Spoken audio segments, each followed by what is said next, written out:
ada unsur komedinya tapi unsur horornya juga di horor. Nah, kita itu yang kedua. Jadi meskipun komedi tapi pendekatannya tetap horor mungkin. Apakah mulai jelas atau tidak? Untuk sesi harusnya cukup berhasil ya, karena di Pimak sendiri kita nonton juga pas adegan kita percaya kalau serem situasi yang kita jalani pada saat komedi kita ketawa. Jadi sebenarnya kalau saya sih yang penting pada saat horornya itu orang percaya gitu bahwa oh iya dalam situasi itu si pemain ini pasti takut itu sih. Untuk share game sama Buka boleh cerita mungkin ada cerita menarik nggak untuk proses syuting pelukis selama itu? Yang nggak kapan dari apa ya, salah satunya kalau dari pengalaman aku sendiri ya, itu kita tuh lagi syuting traveling. Oh iya. Kita lagi asik syutingnya no pressure, karena traveling dan scene-nya nggak berat, terus nggak perlu aspek-aspek fokus dan sebagainya, cuma perlu nyetir mobil tua dan sebagainya, kita ngobrol-ngobrol. Somehow kita nyetir pas lagi maghrib kita harus syuting, udah mati ya di tengah jalan-jalan banget, mogok, tapi sepanjang hari kita syuting nggak mati, hanya pas maghrib. Terus mogoknya setengah mati bikin macet satu antasari dan lain sebagainya, dan kayak orang lewat tuh kayak bete banget, dan aku ngerasa ini ada sesuatu yang nggak benar. Aku ngerasa merinding, mereka namanya kayak di dalam cuma ada aku, kamu, terus ada ini kan Salman sama ini.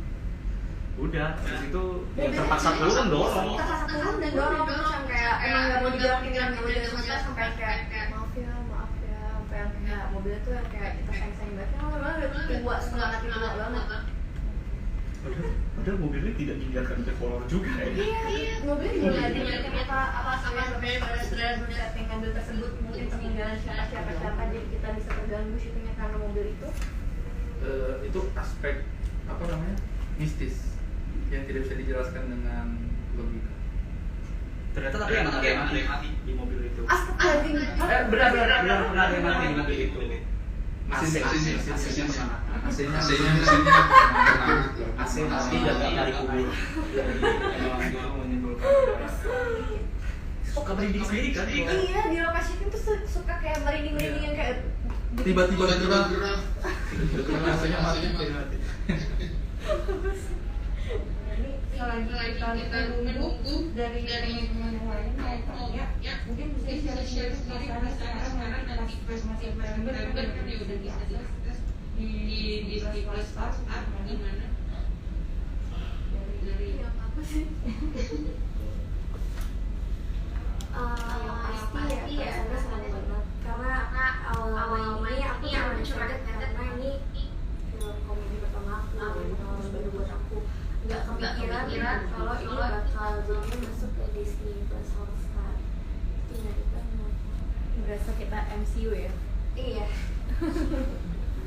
Medical check-up. Bukan dong. Ya kalau itu apa sih? Cinematic Universe. Oke aja. Oh iya. Putus. Cocok. Kalau misalnya aku sih kalau aku soalnya gitu kalau misalkan tayang itu hanya di bioskop kan pasti kan ketinggalan mau nonton juga dulu, apalagi tidak semuanya bisa diakses bebas kan.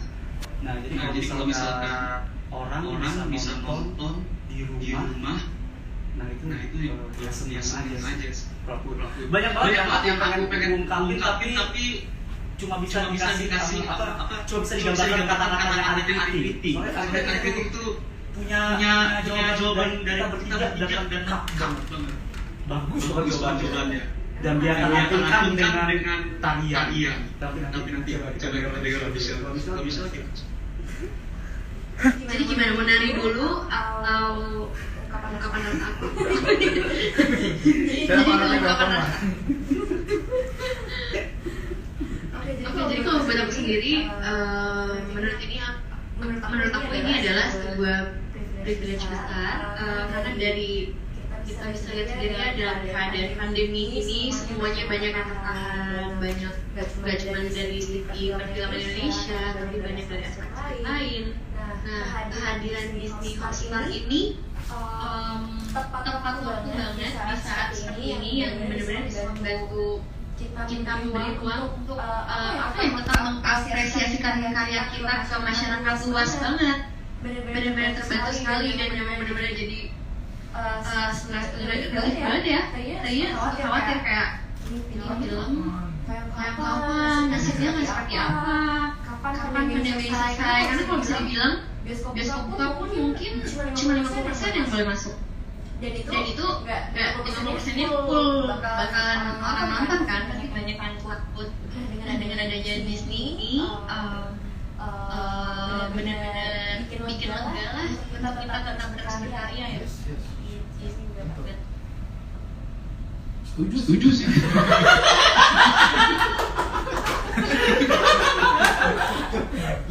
Nah, kalau saya sebenarnya lebih kepada karena ini kan Disney Plus juga kan bahwa Disney gitu film-film dari zaman dahulu juga kan apalagi yang kaitannya sama film kayak ini kan lekat sekali gitu image dengan Disney gitu. Jadi bisa hadir di film-filmnya apalagi untuk awal-awal seperti ini tuh bangga banget gitu kayak mulan kan tayangnya di Disney. Terus banyak film-film juga tayangnya di situ. Kita bisa nyelip juga di salah satu di lukisan tayang di situ bisa langsung sampai di tonton. Saya sih bahagia banget. Bahkan baju saya juga film-film kesukaan saya itu juga iya kan. Nah, untuk saya sih Disney sudah memberikan ruang besar untuk kita bisa hadir di situ. Kebanggaan terbesar sih.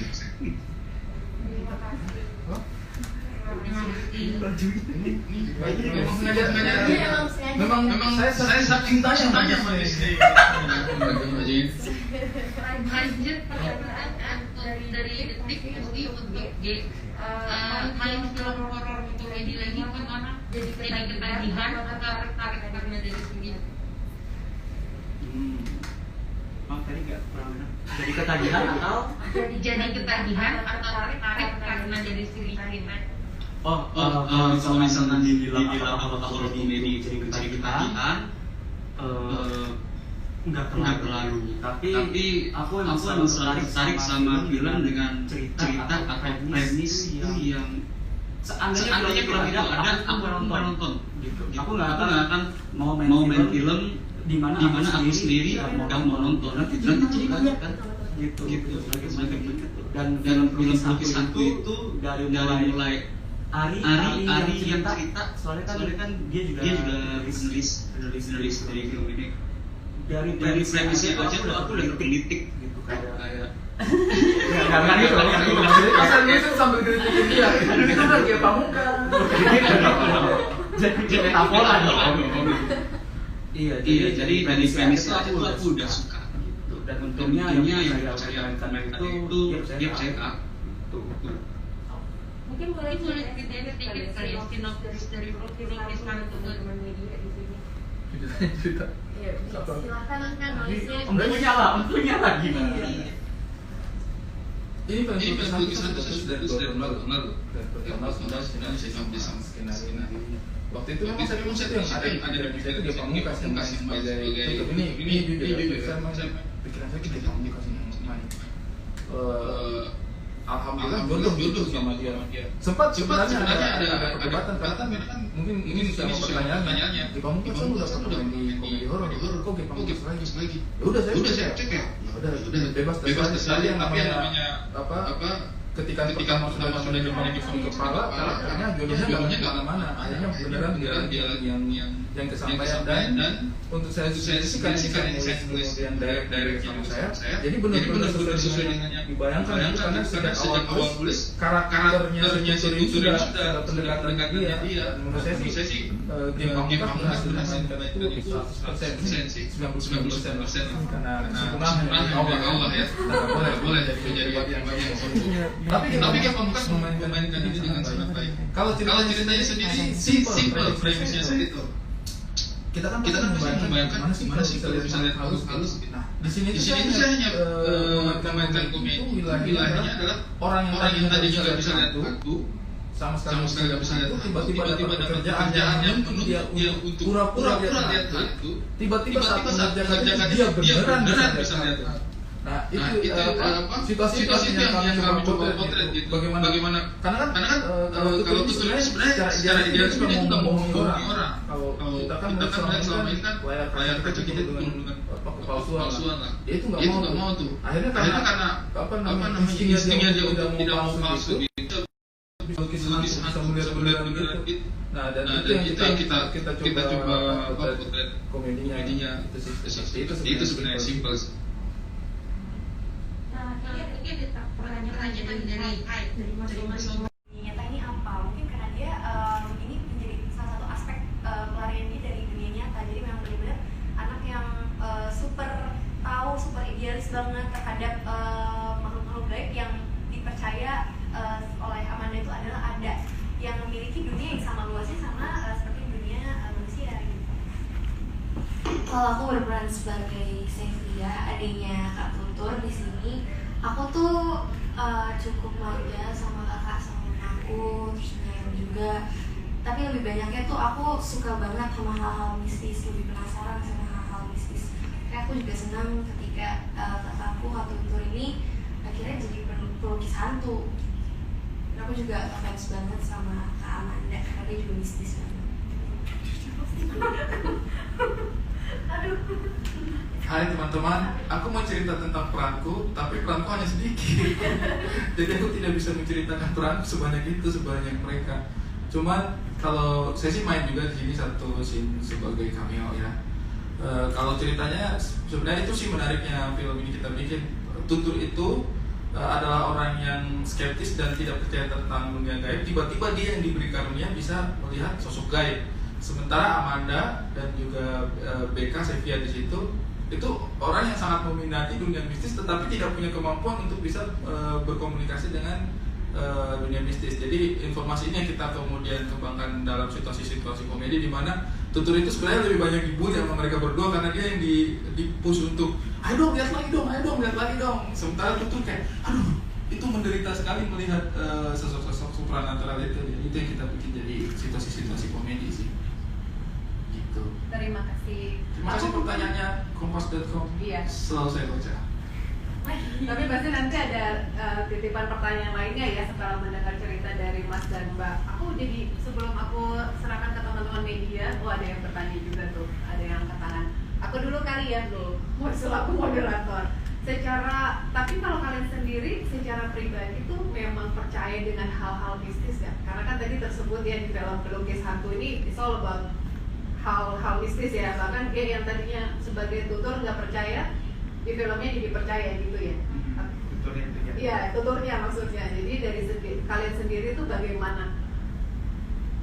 Percaya dengan hal-hal mistis kah? Atau pernah melihat atau seperti apa? Kalau pernah ngeliat sih bisa dibilang pernah sekali gitu. Itu gara-gara tour di Lawang Sewu di Semarang.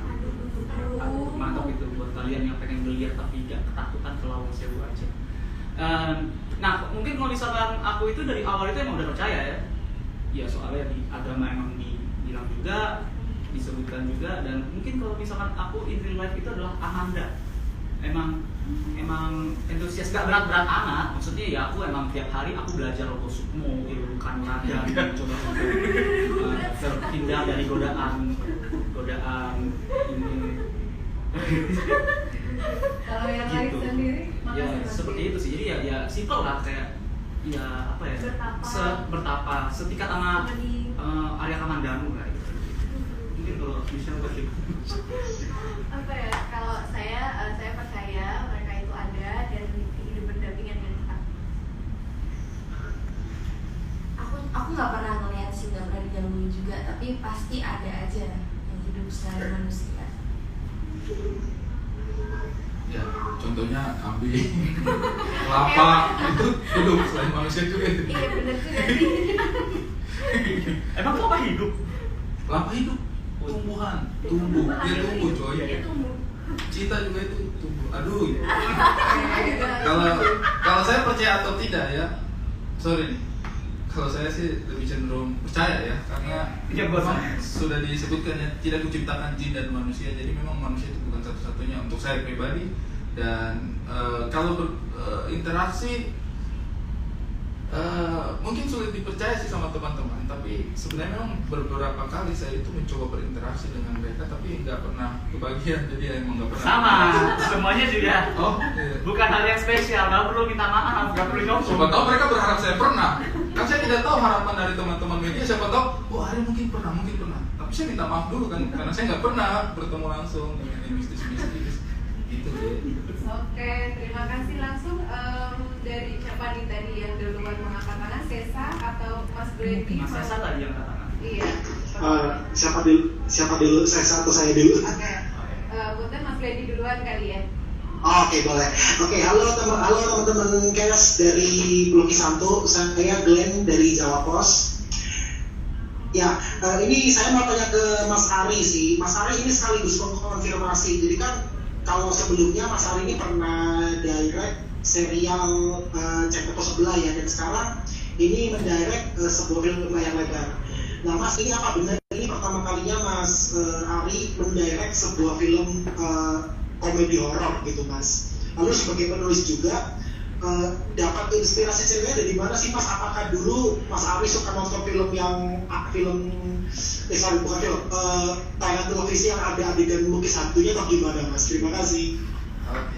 Thank you Mas Glenn. Ini saya paling suka sekali ulasan filmnya dari Mas Glenn ini. Kalau inspirasi sendiri sih sebenarnya ya benar. Saya juga dulu kecil remaja-remaja gitu ada tayangan-tayangan yang menampilkan sosok pelukis hantu, dan menurut saya itu adalah sebuah pekerjaan yang unik ya, karena kita kan sebenarnya ketika tayangan-tayangan game itu kan sudah sering ada gitu, tetapi yang mencoba menampilkan secara visual gitu teman-teman yang bisa melukis hantu ini, dan untuk saya itu cukup unik sih. Terus kalau untuk inspirasi sendiri sih ya pada akhirnya story-nya itu saya coba bawa ke komedi, meskipun ada beberapa teman juga sih yang konsultasi masalah kemampuan mereka dalam melukis hantu. Cuman untuk saya sih itu cukup sakral ya, maksudnya cukup sakral untuk diulas. Jadi saya lebih pilih untuk bawa ke komedinya sih. Kalau untuk pertama kali ngedirect layar lebar sih ya ini sih film panjang pertamanya saya dan ngambil horror komedi. Tapi untuk nulisnya sendiri sebenarnya